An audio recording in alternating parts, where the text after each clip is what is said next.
Tryptophanoperam was first of all reported by Monod and his colleagues. या मोनेड और उनके colleagues के द्वारा देखा गया ट्रिप्टोफैनोपेराम इन एस्चेरिचिया कोलाई। एस्चेरिचिया कोलाई में दिया गया इन द ईयर 1953। तो ये ट्रिप्टोफैनोपेराम मोनोड और उनके कोलीग साहब ने देखा 1953 में ई कोलाई नाम के बैक्टीरिया में। अब इन्होंने ये जो ट्रिप्टोफैनोपेराम है, tryptophan operon is always in on mode, हमेशा ऑन मोड में होता है, always on. Tryptophan operon is always on, हमेशा ऑन रहेगा। But it can be turn off, can be turned off हो सकता है, हमेशा ऑन रहता है। इसके बारे में चर्चा करता हूं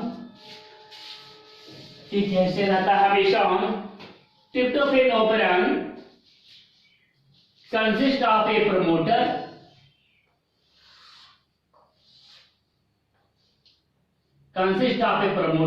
P, suppressor S, a promoter P, a operator E, gene E, gene D, gene C, gene B and a gene A। तो ये 5 gene, gene A, B, C, D, E, ये 5 जीन पाए जाते हैं। एक प्रमोटर है, P stands for promoter gene, promoter gene, P stands for promoter gene, S for suppressor gene, P again for promoter, O for operator gene,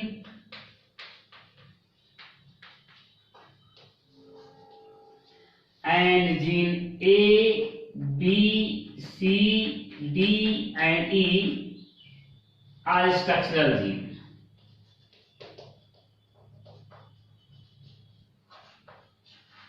Structural gene, gene A, B, C, D, E are structural gene, gene A, B, C, D are structural gene।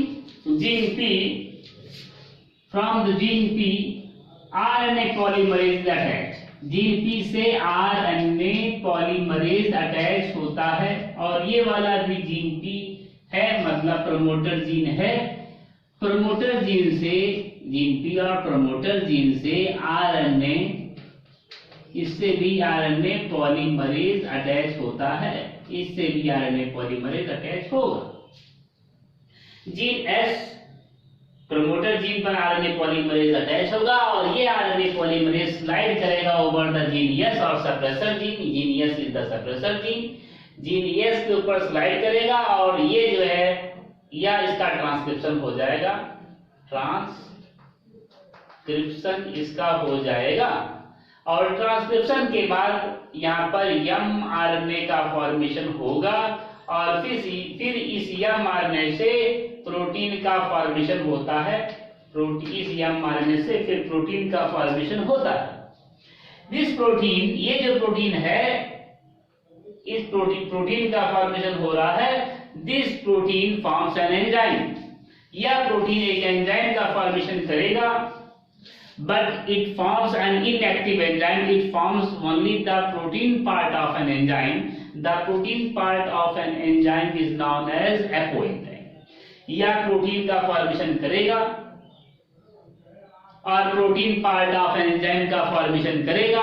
The protein part of an enzyme is known as apoenzyme. Enzyme का protein part को apo enzyme कहेंगे। तो ये हो गया, this is the apo enzyme. Apo enzyme, ये apo enzyme का formation हो गया है, एपो एंजाइम का फॉर्मेशन होगा। Apo enzyme is inactive enzyme और इनकम्प्लीट एंजाइम। ये कंप्लीट एंजाइम कब होगा? when this apo enzyme joins with any prosthetic group or cofactor। जब ये एपो एंजाइम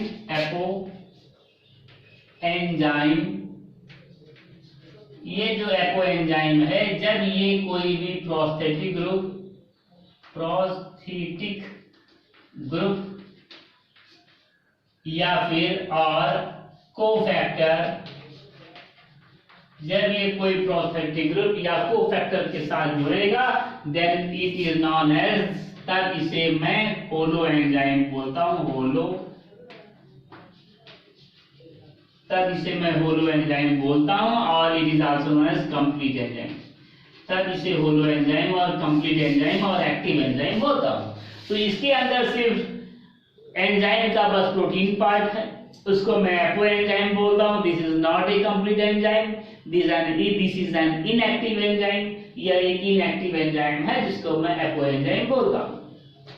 अब दूसरे प्रमोटर के बारे में बात करते हैं। प्रमोटर जीन है दूसरा वाला। इस वाले प्रमोटर जीन से भी आरएनए पॉलीमरेज जुड़ा हुआ है, और यह आरएनए पॉलीमरेज, जिस RNA polymerase slides over the gene ABCD, यह आरएनए पॉलीमरेज जीन E के ऊपर जाएगा, फिर gene D, gene C, gene B, gene A, सभी के सभी जीन से होकर के गुजरेगा। जब सभी जीन से होकर के गुजरेगा, this slides RNA polymerase slides over this structural gene, then it forms, then it undergoes transcription. तो यहाँ पर ये ट्रांसक्रिप्शन कराएगा सभी का, और ट्रांसक्रिप्शन कराने के बाद mRNA का फॉर्मेशन होगा।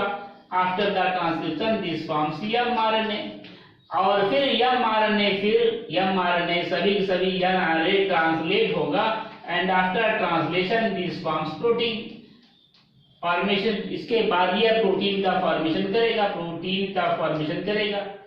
कौन से प्रोटीन का फॉर्मेशन करेगा? This forms tryptophan synthase. ये जिस प्रोटीन का फॉर्मेशन करेगा उस प्रोटीन का नाम है ट्रिप्टोफैन, TRYP, ट्रिप्टोफैन सिंथेस। ये ट्रिप्टोफैन सिंथेस का फॉर्मेशन करेगा। कौन से प्रोटीन का फॉर्मेशन करेगा? That protein is known as tryptophan synthase. ये सभी की सभी स्ट्रक्चरल जीन, 5 के 5 स्ट्रक्चरल जीन mRNA का फॉर्मेशन करेगा, और फिर इसी सभी के सभी mRNA से ट्रिप्टोफैन सिंथेस का फॉर्मेशन होगा। Tryptophan synthase forms tryptophan. Tryptophan synthase कौन सा किस चीज का फॉर्मेशन करेगा? ट्रिप्टोफैन का फॉर्मेशन करता है। Tryptophan synthase is an enzyme responsible for the formation of tryptophan. Tryptophan synthase tryptophan का फॉर्मेशन करेगा। अब आगे बहुत जरूरी बात, सबसे इंपॉर्टेंट बात है, the formation of tryptophan synthase is very conservative type. The formation of tryptophan is very conservative type, बहुत इंपॉर्टेंट। जो ट्रिप्टोफैन का जो फॉर्मेशन हो रहा है ये बहुत कंजर्वेटिव है। जितनी ट्रिप्टोफैन की आवश्यकता है उतना ही ट्रिप्टोफैन बनेगा, उतना ही ट्रिप्टोफैन मॉलिक्यूल बनेगा, उससे ज्यादा नहीं बनेगा। अगर ज्यादा बन जाएगा तो ट्रिप्टोफैन का फॉर्मेशन ही रोक दिया जाएगा, ब्लॉक कर दिया जाएगा। कैसे होगा? सपोज तो अब यहाँ पर सभी के सभी, यहाँ पर जितने भी जीन है सभी ऑन मोड में है। All the genes are on mode, सभी जीन ऑन मोड में है, और सभी mRNA फॉर्म कर रहा है। mRNA से प्रोटीन बन रहा है। कौन सा protein? Tryptophan synthase forms tryptophan. यहाँ तक बात कंफर्म है, ये ऑन मोड में है। नेक्स्ट, अब मैं इसको बताता हूँ कि ऑफ मोड में कैसे हो जाता है। ऑफ मोड में कैन बी टर्न ऑफ, ये ऑफ हो सकता है, कैसे होगा? मैं दूसरी चीज, ये दूसरा सेल हो गया, और इसके अंदर जीन P हो गया प्रमोटर, दूसरा हो गया सप्रेसर, तीसरा हो जाएगा प्रमोटर, फिर ऑपरेटर, फिर gene A B C D और E, ये सभी जीन हो गए, 5 जीन हो गए। प्रमोटर RNA पॉलीमरेज,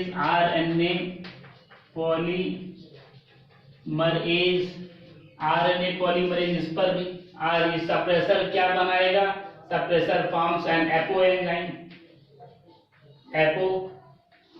एंजाइम का फॉर्मेशन सप्रेसर करेगा, और ये सभी के सभी gene all of these gene, ये सभी जीन कौन सा फॉर्म करेगा? आरएनए पॉलीमरेज, सभी जीन जब आरएनए पॉलीमरेज स्लाइड करेगा इसके ऊपर ट्रांसलेशन होगा और ट्रिप्टोफैन सिंथेज का फॉर्मेशन होगा। ट्रिप्टोफैन सिंथेज का फॉर्मेशन हो गया, पूरा नहीं आ रहा है, ट्रिप्टोफैन सिंथेज क्योंकि ब्लैक बोर्ड छोटा है। ट्रिप्टोफैन सिंथेज का फॉर्मेशन हो गया। अब ट्रिप्टोफैन सिंथेज का फॉर्मेशन बहुत कंजर्वेटिव होगा, मैं इतनी बात बताया, एकदम से कंजर्वेटिव होगा, जितना होता है उतना ही ट्रिप्टोफैन बनेगा, उससे ज्यादा ट्रिप्टोफैन का फॉर्मेशन नहीं होगा। अगर ट्रिप्टोफैन 10 ट्रिप्टोफैन की होता है 10 ट्रिप्टोफैन बनेगा। सपोज 10 ट्रिप्टोफैन की जरूरत है लेकिन एक ट्रिप्टोफैन और बन गया, 10 + 1 हो गया ट्रिप्टोफैन 10। सपोज 10 ट्रिप्टोफैन की जरूरत है और एक ट्रिप्टोफैन और बन गया, 10 + 1 हो गया। अब एक ट्रिप्टोफैन ज्यादा हो गया। अब अगर ज्यादा हो जाता है ट्रिप्टोफैन का फॉर्मेशन, ट्रिप्टोफैन सिंथेज किस चीज का फॉर्मेशन करेगा? ट्रिप्टोफैन का फॉर्मेशन करेगा। ट्रिप्टोफैन का फॉर्मेशन बहुत कंजर्वेटिव टाइप का होगा। अगर 10 ट्रिप्टोफैन की आवश्यकता है तो 10 ही बनेगा। इसमें अगर 10 ट्रिप्टोफैन की आवश्यकता है तो 10 ट्रिप्टोफैन ही बनेगा। 11वां ट्रिप्टोफैन, अगर एक ट्रिप्टोफैन और बन गया +1, अगर 11 हो गया 10 + 1, 10 की जरूरत 10 ही बना। लेकिन अगर एक ज्यादा हो जाएगा तो वो ज्यादा वाला ट्रिप्टोफैन एपो एंजाइम के साथ में आकर जुड़ जाएगा। +1 ट्रिप्टोफैन, एक ट्रिप्टोफैन आ करके इस एपो एंजाइम के साथ जुड़ जाएगा and this forms holo enzyme, और ये होलो एंजाइम का फॉर्मेशन करेगा। This holo enzyme comes and this hollow enzyme is passed to the operator site। ये होलो एंजाइम ऑपरेटर साइट के पास पास ऑन कर जाएगा, ऑपरेटर साइट पे जाकर बैठ जाएगा।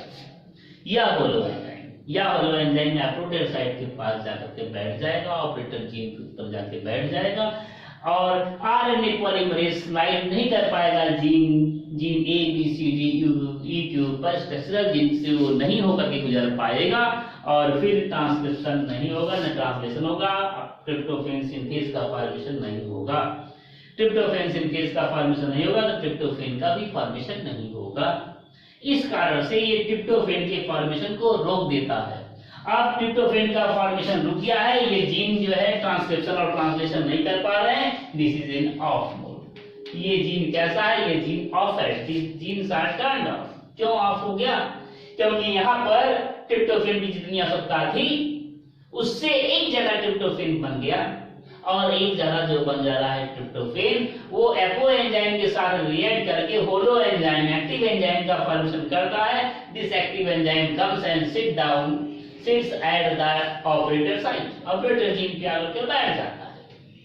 ये एक्टिव एंजाइम ऑपरेटर साइट पे आकर के बैठ जाएगा और आरएनए पॉलीमरेज इससे स्लाइड नहीं हो पाएगा, gene A B C D E के ऊपर स्लाइड नहीं हो पाता है और इस कारण से ट्रिप्टोफैन का फॉर्मेशन नहीं हो पाता है, फर्दर ट्रिप्टोफैन का फॉर्मेशन नहीं होगा।